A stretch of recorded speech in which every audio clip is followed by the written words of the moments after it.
All right, I believe we are live. Hello, Oh, everybody.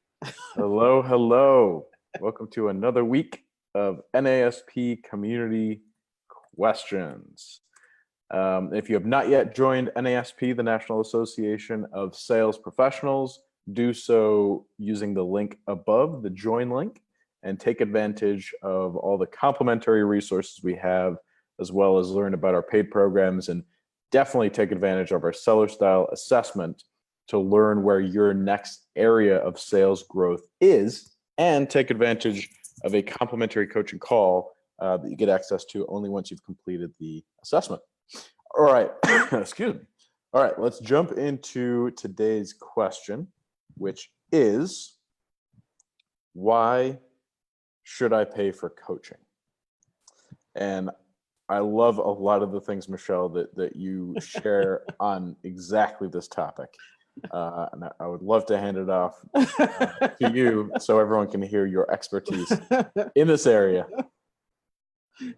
Well, thank you, Rick. This is always a fun question for me. And I will start by saying, for anyone listening, I was the person who did not believe in paying. I thought it was a hoax. So there were many years where I actually didn't understand the concept, right? Coming from the background and the environment, we are all the result of our parents of birth and our environments where we were raised. So there's often beliefs that we have that may not be aligned to the desired outcome. So what happened was, as my vision for success, my vision for who I'm becoming, my highest and best self kept evolving, it kept pushing against that belief. Right. And what I found is that my desire to become better was the thing that allowed me to recognize that if I ever wanted to get somewhere, I would need to stop teaching myself stuff I didn't know. Right. So it's the equivalent of shooting arrows in the dark, hoping to hit a bullseye. What are the chances that Michelle is going to teach Michelle something Michelle doesn't know, right? So I just did that in the third person because I really want you to understand how absurd it really becomes. So what successful and wealthy people do, and I love the analogy of athleticism, especially to this, is they don't waste time teaching themselves things they don't know. They actually go hire the expert, have the expert teach them the habit, and then they go create the results. And again, athleticism is a beautiful analogy for that, because in order to become a top performing athlete, I need to be coached. I don't go into a game. I don't go from Pee-wee football to the NFL without coaching, without guidance, without someone helping me to perform better, to show me where I could take off a second, to show me how I could catch better, to show me how I could catch on the fly in the movement, jumping. So all of those things are necessary from someone who's been there, who's done it. So I say this to anyone listening to this: your desire to excel at sales will happen when you decide to invest in yourself, whatever that looks like. So whatever the amount of investment will be the amount of return. That's the thing I love about sales. It is very equal in that aspect. So if I go invest in a bunch of books, I'll get some book knowledge, because it's kind of similar to teaching oneself. Now, if I go and invest in a mastermind and a coach, now I'll start to see some lucrative, beautiful returns on my investment. So it's up to you. Where do you want to go? Where do you want to be 6 months, a year from now? Rick, your thoughts? I love what, especially the first part of what you said, kind of hit home with me, where you have a lot of people who have a belief that a lot of times has been passed on to them that you don't need to pay for that stuff. Like, what? Just get a book and go on YouTube. And I'm not, and I have all the books and I'm constantly on YouTube. So I'm not saying don't do that.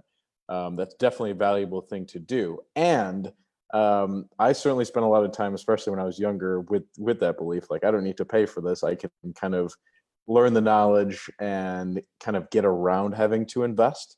And, I feel like I certainly did that to an extent. And at the same time, I feel like I cheated myself out of a lot of leverage and urgency that I could have been taking advantage of. I know now at this point in my life, I'm just turned 30. I do, and I've recently definitely made some investments in coaching And I really do feel much more leverage to take more consistent and more action, because I know that I have a number of accountability groups and people who are going to be asking me next week, what was my activity, what was my performance today, and did I carry out some of the exercises and tasks that I'm learning from various coaches, just slight tweaks on skill set and that type of thing. Michelle and I have some awesome morning, first morning ritual accountability that we do every day, which is fantastic. And the one other thing that I'll share on this is that not only is the accountability and that financial, emotional leverage that you get, as well as just a higher level skill set that you have access to when you pay for a coach, but the other part of it is the unconscious mind is always watching. Your unconscious mind is always watching you. Every time you have a meal, you have a dish, and you don't like put it in the dishwasher and clean everything up, or if you don't use a dishwasher, clean it up in the sink and put it back where it is. Anytime you cut a corner, anytime you don't make notes in the CRM, anytime you don't send that extra follow-up email or follow up at the time in the day that you said that you will, not only is it not great, that we're not performing at that high level, also your unconscious mind is watching you and saying, oh, okay, so those are the kind of actions that he or she is taking. Okay, well, we'll build an identity consistent with that level of action. Oh, he's not willing to invest in himself financially. He's investing time. He's doing his homework. So, definitely get some good results and improve. But he's not investing financially in himself. So he's not at that level yet. So we'll build an identity and a belief structure and ultimately a reality that your level of success, that you're investing some time, but you're not investing your energy, your financial resources. Like a way to think of every dollar in your bank account, or even leveraging debt. I won't talk about that though, because I don't want to go down that rabbit hole. But every dollar in your bank account is a little soldier that you can put to work, and you can put it to work in your reality and sales success, right? Making sales and beating quota and having a strong financial reward, because there is a financial reward for what we do, which is the cool thing about sales. Yes. And put those dollars to work for you, creating leverage and accountability so that you are performing at a higher level. And leave you guys with this, as Michelle brought up, there is amazing accountability in sports, college sports, pro sports, accountability to your team, accountability to your coaches, accountability to your trainers. Who has some of the best longevity in, for example, the NBA. I know a lot of people, it's maybe a touch emotional subject or whatever, but LeBron James, right? He supposedly, I've heard, I don't know for sure, but invests over $1 million in his coaches and trainers and nutritionalists and meal plan people and all that, to create as much leverage and accountability as he can possibly create for himself in the area of keeping his body that he uses obviously for his profession tip top.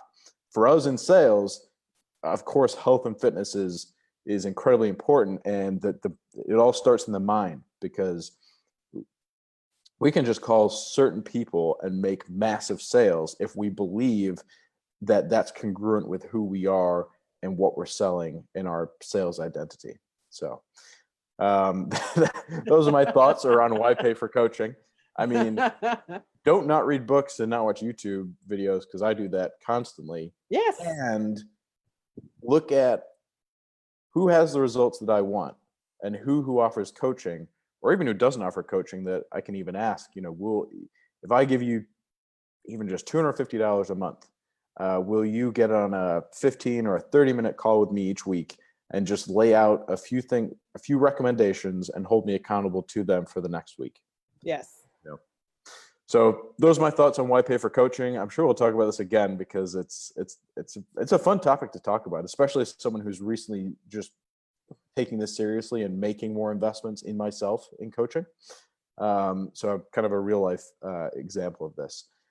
Any final thoughts, Michelle, that you might share before we wrap up for today? No, I agree with everything you said. And terms you used were immediacy and urgency. So again, when you're really ready to get the results that you want and stop diddling around, so to speak, is when you will invest, right? And again, our mind, I always call it the greatest gift and tool is our mind. And it goes hand in hand with time, which is our most precious commodity, right? And you will not optimize and utilize time to the best that you can do until you take a hold of the mind, right? Otherwise, you'll think you're running out of time. I don't have enough time. I wish I had more time. Those are indicators that you're not in the set, or that the mindset can be improved. And that's where coaching comes along, right? So yeah, I love this. Yep. You can always make more money. Money is infinite. Yes. Right. Money doesn't run out. There's if you're a financial person, you look at the derivatives market, there's $2 quadrillion worth of value in that market alone. Right. And $1 trillion is just so much money. Right. Time is finite. And every year that goes by goes faster for us because we've had more and more of them behind us, right? My 30th year is going to seem like it goes faster than my 29th year because now I've had more years. Yep, you're building momentum there. But money is infinite. We can spend money, and sales is such a beautiful example of this, because there's sales and entrepreneurship are the only professions where I can invest in myself, perform at a higher level, and create exponentially more financial return to the value that I'm offering.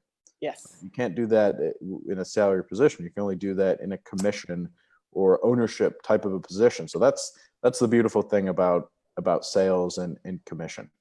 All right, we're done. I know, right? Taking Such a lovely subject, right? So passionate about this topic. Awesome. Well, thank you for tuning in for today's Facebook Live. We look forward to coming back at you next week with next week's community question. And don't forget to join the association at the link above. And I'd recommend just join and jump right into the seller style assessment and look at, from some complimentary coaching through our automated assessment and then follow-up coaching call, what could be your next area of growth? And even investing the time in taking an assessment and doing the call, that's going to create some leverage and some urgency for you to take action. And then, always recommend investing in yourself and coaching and improving, going to the next level. Thanks for tuning in. Talk to you next week. Have a fantastic week and happy selling. Happy selling.